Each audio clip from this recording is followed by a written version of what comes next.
Hello everyone. Today I want to talk about autogynephilia. I want to talk a little bit more about it because I have more information, more experience.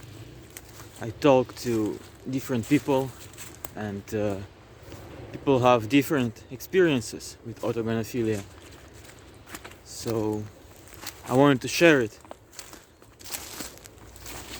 because some people they have strong gender dysphoria. They want to become a woman and that's it, like they transition and live as a woman. But for other people it may be they want to live as a woman part-time. They are cross-dressers, basically they're gender fluid. They sometimes they live as a woman, okay, sometimes they present as a woman and sometimes they present as a man.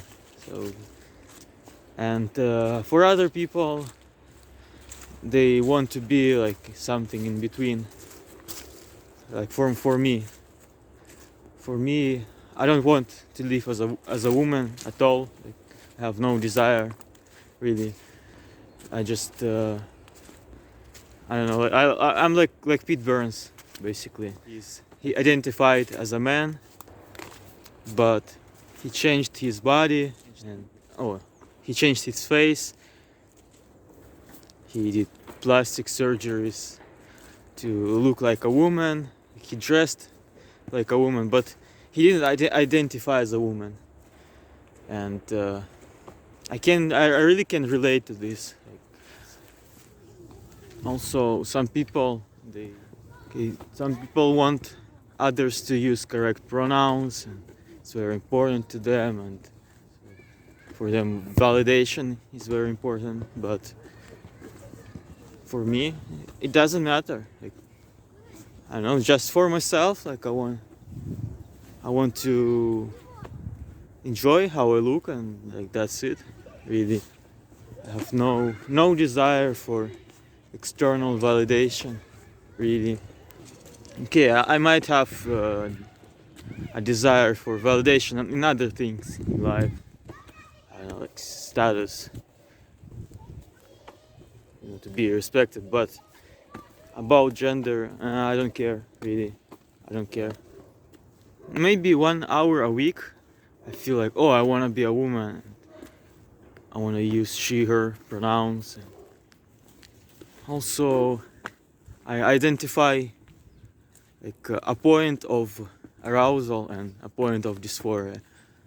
Like I would say, imagine myself being a woman turns me on, yeah.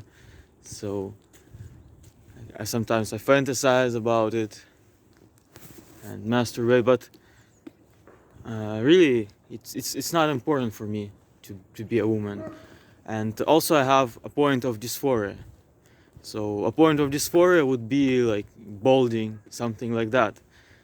So also, like having a lot of facial hair, shaving my hair, something like that would give me dysphoria. But other things, like I don't have a dysphoria about flat chest or my genitals or something. Nothing really.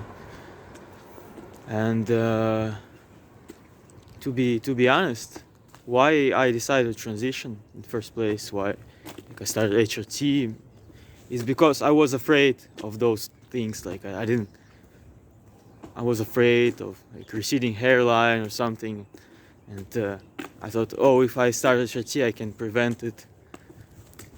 Oh, and also I thought, oh, I might be a trans woman, and if I start late, I won't have a chance of passing, and I was also worried about it. And that was the reason I started HRT. But really, now I think, at least for now, I don't really need it. I don't really need HRT because I'm happy with how I look. I don't have receding hairline. I look quite androgynous, and Like why would I need HRT really?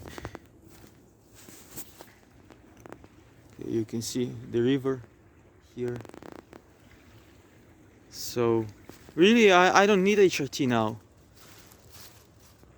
Maybe I need laser hair removal, but it's enough. So what I decided to do is to start HRT only if I have some, things that I don't want, like receding hairline, for example.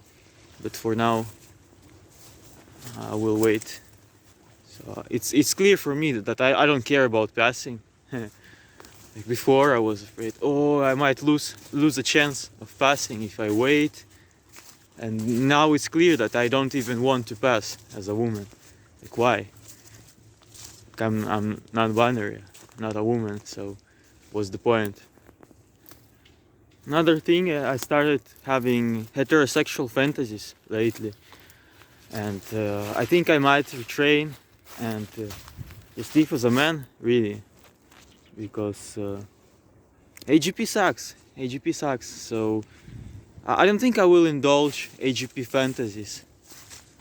So I will maybe change how I look a little bit to maybe help dysphoria and to enjoy how I look, but sexually I don't think I will indulge AGP if I have another option of heterosexual fantasies. And what I noticed lately that maybe it started when I was 22 years old. I started having heterosexual fantasies for the first time. Like before, I only had AGP, like always. I don't remember any heterosexual fantasies before 22 years old, and then I started having like more and more heterosexual fantasies, and now I have even more heterosexual fantasies. So I might really retrain my sexuality and live as a man. I don't know. So I identified 3 types of autogynephiles.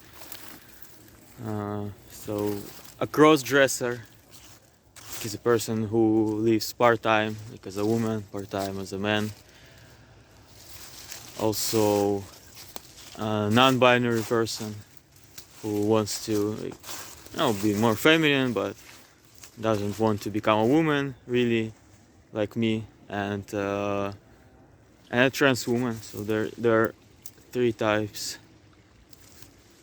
Also maybe a fetishist, that a person who doesn't really identify as a woman, so he identifies as a man, but AGP for him is just a fetish, basically.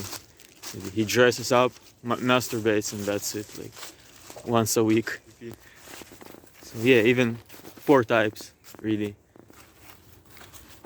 In conclusion, I think that sexual orientation and gender identity are 2 separate things,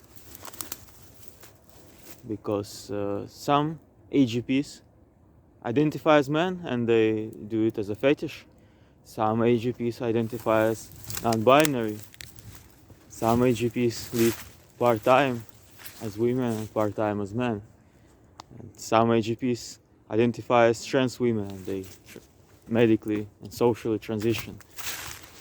The same thing for HSTS, for gay men. Some are just gay men and they identify as men. And I even watched interviews of detransitioners, and many of them are gay men. So I know they had internalized homophobia, and they transitioned, and then they regretted transition and detransitioned. Also, they're drag queens who live as men but they dress up part-time, and also HSTS, trans women. So what I would say is that gender identity and sexual orientation are really two separate things. Maybe they're connected a little bit, but I don't know. Some people say like gay men are more feminine, but really, masculine gay men also exist, like very masculine gay men that are more masculine than straight men. Maybe in general they're more feminine than straight men, but there are also masculine gay men. We can't say that gender identity is directly related to sexual orientation. Maybe they're somewhat related, but they're still different. Also, in the end, I wanted to say I created an Instagram account, and I'm going to leave a link in the description. So I'm signing off. Bye bye.